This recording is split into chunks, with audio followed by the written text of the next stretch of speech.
다 함께 팔복 말씀을 암송하도록 하겠습니다. 마태복음 5장 3절에서 12절 말씀입니다. 심령이 가난한 자는 복이 있나니 천국이 그들의 것이미요. 애통하는 자는 복이 있나니 그들이 위로를 받을 것이미요. 온유한 자는 복이 있나니 그들이 땅을 기업으로 받을 것이미요. 의에 줄이고 목마른 자는 복이 있나니 그들이 배부를 것이미요. 긍휼히 여기는 자는 복이 있나니 그들이 긍휼히 여김을 받을 것이미요. 마음이 청결한 자는 복이 있나니 그들이 하나님을 볼 것이미요. 화평하게 하는 자는 복이 있나니 그들이 하나님의 아들이라 일컬음을 받을 것이미요. 의를 위하여 박해를 받는 자는 복이 있나니 천국이 그들의 것임이라. 나로 말미암아 너희를 욕하고 박해하고 거짓으로 너희를 거슬러 모든 악한 말을 할 때에는 너희에게 복이 있나니 기뻐하고 즐거워하라. 하늘에서 너희의 상이 큼이라. 너희 전에 있던 선지자들도 이같이 박해하였느니라. 아멘. 안녕하세요. 승리한 상가족 여러분, 그리고 강성성경연구원 여러분, 오늘은 마태복음 17번째 시간으로 마태복음 5장 7절을 긍휼히 여기는 자는 복이 있나니 긍휼히 여김을 받는다라는 제목으로 함께 말씀을 나누도록 하겠습니다. 승리하는 삶은 박유일 목사님의 구속사로 조망한 성경 연속 강해집을 통해서 편집이 되어 있습니다. 이번 달 마태복음 1장에서 5장까지의 내용은 마태복음 1권을 통해서 편집이 되었습니다. 자, 오늘 본문 말씀으로 들어가 보도록 하겠습니다. 오늘 말씀은 5번째 복으로 긍휼히 여기는 자가 받을 복에 대해서 우리에게 가르쳐주고 있습니다. 우리가 본문 말씀 들어가기 전에 서론적인 내용을 다시 한번 확인해 보면은 우리가 팔복에 대해서 첫 시간 1절로 2절 말씀을 중심으로 살펴보았을 때 팔복을 두 부분으로 나눴었습니다. 그것이 바로 3절에서 6절 그리고 7절에서 10절이었습니다. 이렇게 나눴던 이유는 3절에서 6절이 바로 하나님과의 관계, 7절에서 10절이 바로 사람과의 관계로 우리가 간략하게 나눠서 볼 수 있었기 때문입니다. 그래서 오늘 본문부터는 우리가 하나님 앞에 이끌림을 받아서 하나님께서 우리에게 허락하신 그 복을 누리는 모습이 3절에서 6절까지의 4가지 복이었다면 오늘 본문 말씀부터는 우리가 받은 것을 나누는 삶의 모습에 대해서 가르쳐줍니다. 그래서 첫 번째가 긍휼히 여기는 자는, 우리가 긍휼히 여긴다는 것은 내 자신의 내면적인 어떤 것을 얘기하는 것이 아니라 우리가 받은 것으로 누군가를 대할 때 나타나는 태도라는 것입니다.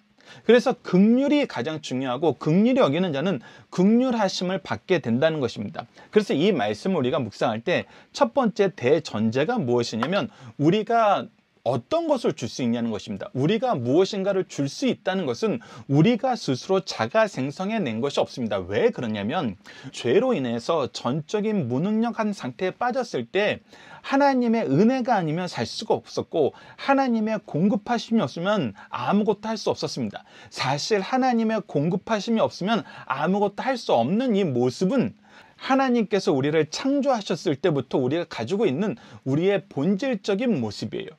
모든 것은 하나님께로부터 와서 하나님의 뜻 안에서 사용되는 것이 우리의 모습이었습니다.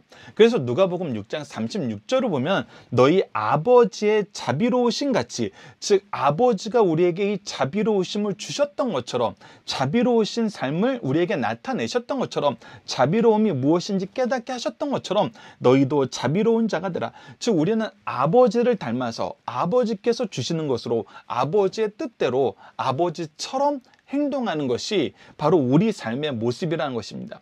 그래서 이 긍휼함을 받는 것도, 이 자비하심을 받는 것도 바로 하나님으로부터 온 것이고 하나님이 우리에게 주셨던 그 모습 그대로 우리가 전할 뿐이라는 것입니다. 누가복음 6장 38절도 보십시다. 주라 그리하면 너희에게 줄 것이니 곧 후히 되어 누르고 흔들어 넘치도록 하여 라고 얘기하고 있습니다. 자, 이 말씀을 보면 우선 6장 36절 말씀을 보면은 우리가 갖게 된 것은 먼저 하나님이 우리에게 주셨기 때문이에요. 그리고 하나님께서 우리에게 주신 것을 어떻게 해요? 잘 쓰라고 말씀하고 계세요. 하나님의 뜻대로 쓰라고 얘기하고 있어요. 즉 우리에게 주신 것은 우리에게서 멈춰지는 것이 아니라 우리를 통해서 흘러가야 되는데 흘러갈 때 어떻게 하신다? 누르고 흔들어 넘치도록 우리에게 더 안겨주신다. 그래서 너희가 헤아리는 그 헤아림으로 너희도 헤아림을 도로 받을 것이니라 라고 얘기하면서 하나님의 뜻대로 쓰면은 하나님께서 그 우리가 하나님의 뜻에 일치된 삶의 모습을 보고 기뻐하심으로 우리에게 더 주시던지, 아니면 우리가 하나님의 뜻과 상관없이 우리의 욕심대로 우리의 정욕대로 쓰면은 하나님께서 그것을 징계하시고 걷어가시든지 하나님이 결정하신다는 것입니다. 자, 그래서 우리가 중요하게 봐야 될 것이 우리의 신앙의 선조들이 이 일을 어떻게 실천했냐는 것입니다. 어떤 모본을 보였냐는 것입니다. 사도행전 20장 34절로 35절에 사도 바울은 이렇게 고백합니다. 여러분이 아는 바와 같이 이 손으로 나와 내 동행이 쓰는 것을 충당하여 범사에 여러분에게 모범을 보여준 바와 같이 수고하여 약한 사람을 돕고, 분명히 말합니다. 우리가 수고하는 이유는 연약한 자를 돕는 것입니다. 은혜의 빚진 자로서 우리에게 주신 은혜를 부족한 자들에게 나눠주는 것입니다. 평균케 하시는 하나님의 계획 안에서 우리가 봉사하는 것입니다. 그래서 또 주께서 친히 말씀하신 바 주는 것이 받는 것보다 복이 있다 하심을 기억하여야 할지니라. 주는 것이 받는 것보다 복이 있는 이유는 뭐예요? 우리가 줄 수 있는 그것을 누구에게 받았어요? 하나님께 받았어요. 그 얘기는 우리가 하나님을 먼저 만났고 하나님의 은혜를 더 풍성히 누렸고 하나님의 뜻 안에서 평화를 누리고 있다는 거예요. 그래서 줄 수 있는 사람은 이미 그 은혜를 누렸어요. 하나님과의 관계 안에서 평안함을 누렸어요. 승리의 역사를 맛봤어요. 그리고 이 승리의 역사를 주면서 계속 뭐 하는 거예요? 갱신해 나가는 거예요. 하나님께서 더욱 주시고 더욱 놀라운 일을 이루시는데 우리를 쓰는 것에 우리가 쓰임받고 있다는 거예요. 그래서 하나님의 공급하심이 있기 때문에, 하나님께서 우리에게 약속하신 이 약속의 성취가 있기 때문에 주는 자가 받는 자보다 복이 있다는 것이 너무나 당연하다는 것입니다. 자, 계속해서 말씀을 보도록 하겠습니다. 마태복음 1절에서 2절. 우리가 주는 것을 쓸 때에는 주의해야 되는 것이 있는데, 그것이 바로 우리가 스스로 재판관이 되는 것이 아닙니다. 우리가 받은 것을 우리의 공로로 여기지 않는 것입니다. 우리의 공로로 여기고 우리가 너는 그래서 못했어, 너가 기도 안 하기 때문이야, 네가 열심히 하지 않았기 때문이야, 이렇게 뭔가 조건을 붙인다는 것은 무엇이냐면 우리가 어떤 태도를 취하는 거냐면, 하나님께서 우리에게 값없이 주신 것을 우리는 누구에게 줄 때, 누군가에게 이것을 전할 때 조건을 붙임으로써 마치 내가 이 조건을 충족시켜서 하나님께 받은 것처럼 스스로를 높이고 교만한 생각을 가지고 있다는 반증밖에 안 된다는 거예요. 우리가 입술로는 항상 고백합니다. 우리가 받을 자격이 없어요. 우리는 가난한 상태였어요. 은혜가 아니면 살 수 없는 상태였어요. 그래서 하나님께서 우리에게 주신 것은 전부 은혜입니다. 우리가 자격이 없는 상태였어요. 우리는 할 수 없는 상태였어요. 근데 하나님이 주셔서 됐습니다 라고 고백하면서 누군가에게 우리 것을 전할 때, 누군가에게 하나님의 말씀을 전할 때는 뭐라고 얘기하냐면, 넌 그래서 안 된 거야, 넌 저래서 안 된 거야. 뭔가 이율배반적이잖아요. 그래서 하나님이 주신 것을 쓸 때는 정말 비판하는 거, 평가하는 거, 이런 것은 있을 수 없다는 것입니다. 하나님이 우리에게 값없이 주신 것처럼 우리가 먼저 값없이 주는 거예요. 예수님이 이 땅에 오셨을 때 뭐라고 얘기하셨습니까? 이 세상을 심판하려 하심이 아니요 구원하시기 위함이라 그러시면서, 그러나 너희들이 믿지 아니하는 거로 이미 심판을 받았다. 그 얘기는 뭐예요? 먼저 하나님의 은혜의 역사이신, 그 언약의 성취이신 예수님의 임재, 은혜의 역사, 평화의 역사, 하나님의 구원의 역사가 우리에게 먼저 왔어요. 그러나 그것을 거절하는 자는 심판이라는 거예요. 이것이 바뀌어지면 안 돼요. 너희들이 열심히 하고 열심히 나아가고 무엇인가를 성취해야지 구원을 받을 수 있어. 이 은혜를 누릴 수 있어. 이 긍휼하심 안에 들어올 수 있어. 이것은 세상 사람들이 얘기하는 거예요. 하나님은 이렇게 우리에게 오신 적이 없어요. 값없이, 우리가 아직 죄인 되었을 때. 그래서 이것을 주의해야 된다는 것입니다. 그래서 야고보서 3장 10절 우리가 주의 깊게 봐야 됩니다. 오직 위로부터 난 지혜는 하나님이 주신 그 말씀으로 하나님의 뜻을 행한다 하는 것은, 첫째 성결하고, 다음에 화평하고, 관용하고, 양순하며 긍휼과 선한 열매가 가득하고. 이게 뭐예요? 하나님이 기뻐하시는 방법이에요. 우리가 죄를 싫어하고 죄라 멀어지면서 그 죄를 우리가 싸워서 이겨야 되는데, 우리가 싸우는 그 싸움이 혈과 육처럼 피 튀기는 것이 아니라 화평을 이루는 예수 그리스도의 복음의 은혜로 성령의 열매로 이루는 것이고, 그래서 우리가 아낌없이 주는 이 관용과 우리가 모든 것을 참으면서 그들을 섬길 수 있는 양순과 우리가 긍휼함으로 선한 열매를 계속 맺게 된다는 거예요. 그러면서 무엇이 없어요? 편견과 거짓이 없나니. 우리가 먼저 재단하는 거예요. 쟤는 안 돼. 저런 환경에선 안 돼. 저런 모습은 글렀어. 효율적으로 해야 돼. 이 사람에게 해야 돼. 골라서 우리가 가르쳐야 돼. 집중해야 돼. 내 판단이 있어서는 안 된다는 거예요. 그리고 거짓이 없어야 돼요. 앞서 얘기한 것처럼 나는 값없이 받았습니다. 다 은혜입니다 하면서 내가 줄 때는 네가 이래서 안 돼, 저래서 안 돼. 이것 자체가 거짓이에요. 우리가 이 부분 주의해야 됩니다. 그리고 우리가 이 말씀을 보면서 긍휼히 여기는 이 역사를 실행할 때 우리가 받은 것으로 주는 거였잖아요. 그렇다면 우리가 받은 것 중에 가장 중요한 거, 하나님이 반드시 주라고 얘기하신 것은 무엇일까요? 우리가 이 부분에 대해서는 여러 가지 주장이 있을 수 있는데 성경 말씀 안에서 하나님 말씀의 이 중요도를 계속 우리에게 강조하는 거 보면은 이론의 여지가 없어요. 디모데후서 4장 1절과 2절입니다. 하나님 앞과 살아있는 자와 죽은 자를 심판하실 그리스도 예수 앞에서 그가 나타나실 것과 그의 나라를 두고 엄히 명령하노니 너는 말씀을 전파하라. 말씀을 전파하라. 때를 얻든지 못 얻든지 항상 힘쓰라. 범사의 오래 참음과 가르침으로 경측하며 경계하며 권하라. 우리가 줘야 될 것 중에 가장 중요한 것은 하나님의 말씀이라는데 이견은 있을 수 없습니다. 정말 이거 중요합니다. 여러분들 예전에는 초등학교도 나오지 못하신 분들이 있어서 글을 알지 못하는 분들이 있어서 나는 말씀 전할 수 없어요 이렇게 얘기하시는 분들도 있었어요. 그런데 그 시대에도 그 시대의 사람들의 증언을 보면은 말씀을 암기하시면서 이 말씀을 근거로 축복의 기도를 만드셔서 신앙 고백하고 기도로 자녀를 양육했어요. 그래서 우리 부모님 세대도 기억하는 게 무엇이냐면 우리 어머니 아버지가 즐거워하셨던 말씀, 우리에게 항상 기도해 주셨던 내용, 예배에 대해서, 하나님을 섬기는 것에 대해서, 그리스도를 믿는 것에 대해서 우리 부모님 세대도 그걸 기억하고 계세요. 근데 여러분 한번 생각해 봅시다. 우리는 자녀들에게 우리는 정말 너무 많이 배울 수 있고 너무 잘 배울 수 있고 너무 많이 접촉할 수 있는 이런 시대에 사는데 자녀들에게 그들에게 인생의 이정표가 될 수 있는 우리 가문의 우리 가정의 나의 개인의 역사에 특별하게 역사하셨던 그 말씀을 우리가 전해주고 있는가?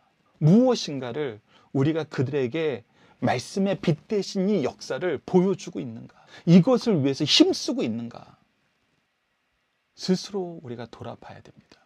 그래서 우리가 베풀 긍휼의 가장 아름다운 모습은 말씀이란 것은 이론의 여지가 없습니다. 로마서 10장 13절에서 15절을 먼저 봅시다. 로마서 10장 13절에서 15절 한 절 더 봅시다. 누구든지 주의 이름을 부르는 자는 구원을 받으리니.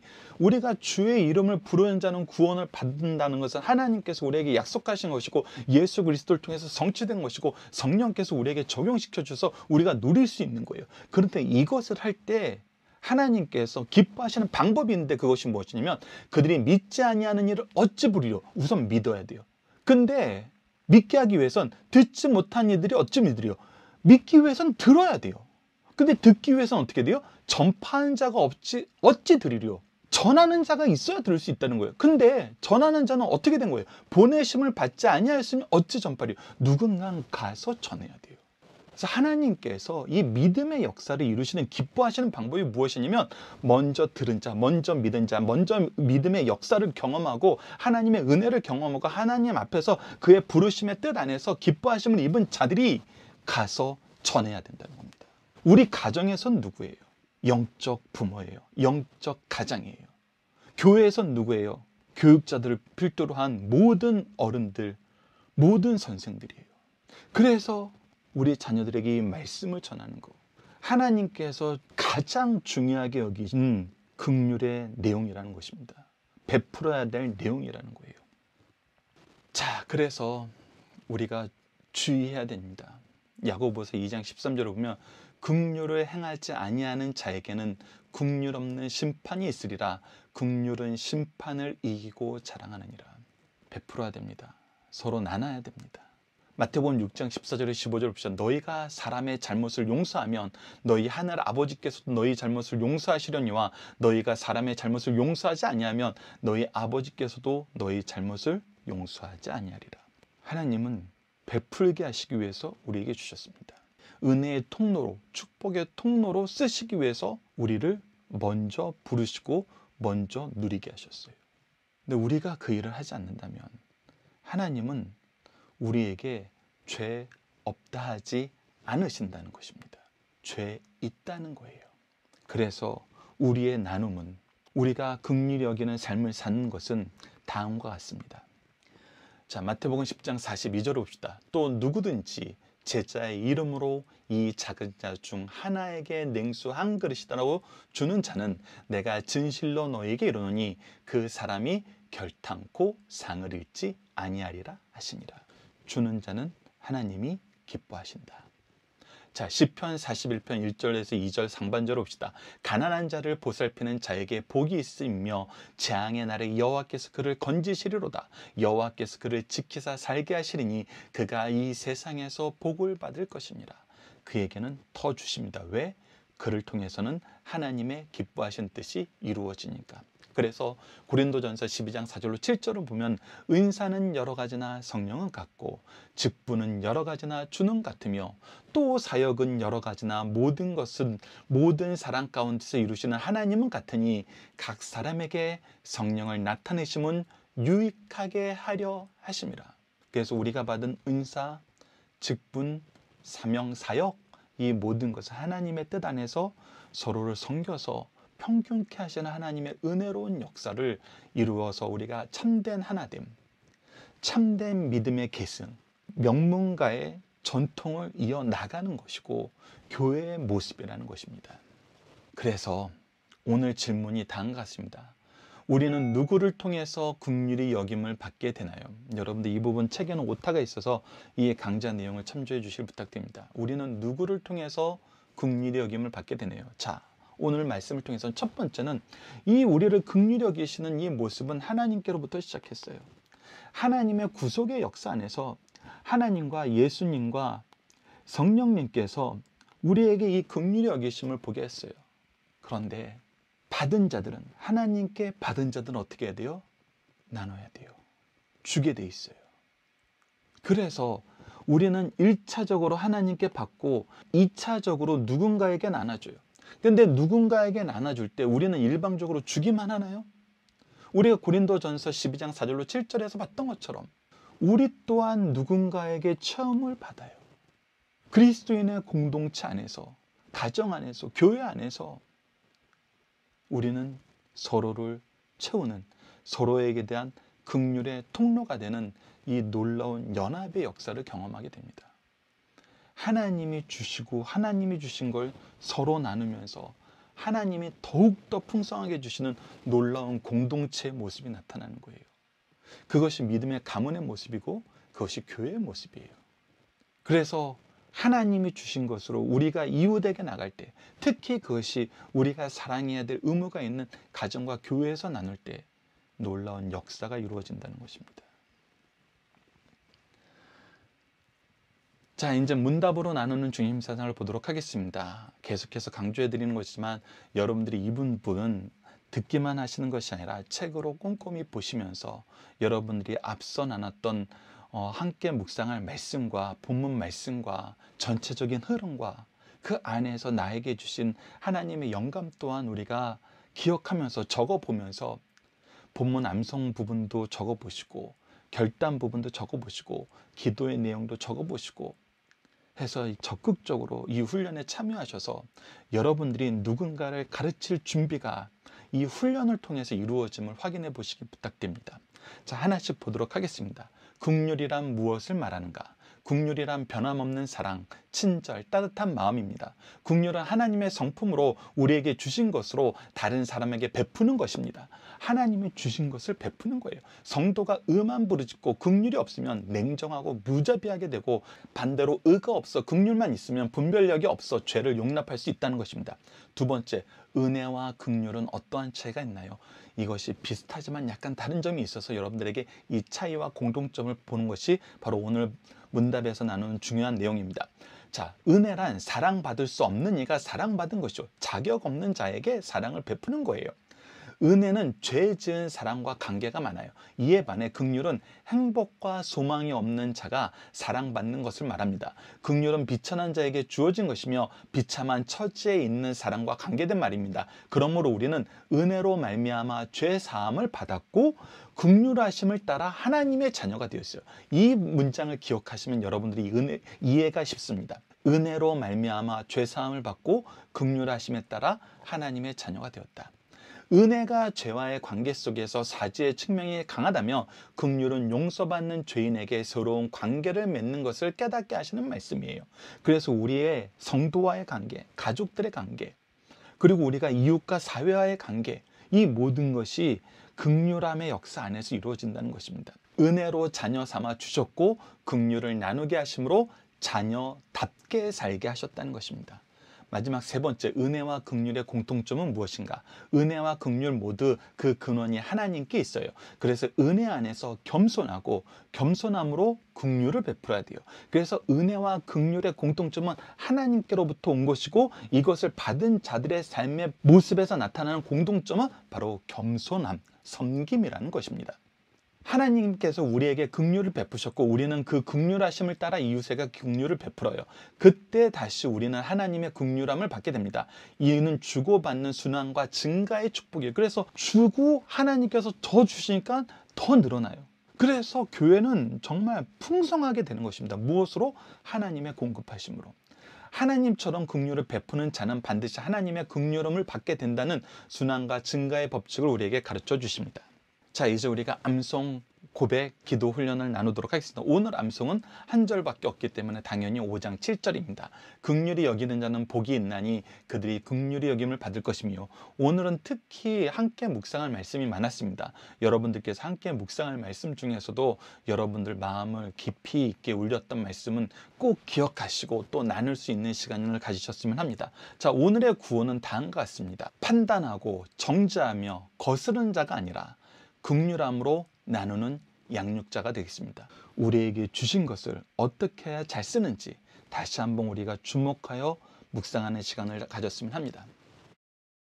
자, 이제 마지막 기도 훈련입니다. 오늘 기도를 통해서는 우리가 하나님의 역사를 확인하고 하나님의 역사 안에서 우리의 삶을 돌아보는 시간을 가졌으면 합니다. 첫 번째, 구속의 역사에서 나타난 하나님에 대한 고백은 은혜와 긍휼하심의 근원 되시는 하나님. 이건 우리가 스스로 만들 수 있는 것이 아니었어요. 스스로 누릴 수 있는 것이 아니었어요. 하나님의 공급하심 안에서만 누릴 수 있어요. 그래서 우리가 이 일을 먼저 행하신 하나님 앞에 감사할 수밖에 없습니다. 우리가 주의 은혜로 부르심을 받고 긍휼하심 속에 자라게 하시니 감사합니다. 그러나 앞서 얘기했던 것처럼 우리가 이것을 나눌 때에는 값없이 받은 것인데 나누는 것을 자기의 특권이나 권력으로 여기는 사람이 있어요. 그래서 하나님의 뜻을 따르지 못함을 회개해야 됩니다. 때로는 값없이 주신 은혜와 긍휼로 교만해져서 나누기보다는 비판하기를 즐거워했던 걸 용서하여 주소서. 이제 우리가 주님의 뜻 이루기 위해서 도우심을 간구합시다. 우리가 서로를 돌보며 하나님의 긍휼하심을 힘입어 서로 하나 되게 도와주소서. 구속을 이루신 예수님 이름으로 기도할 때 이 기도는 응답될 줄 믿습니다. 예수님 이름으로 기도드립니다. 아멘. 감사합니다.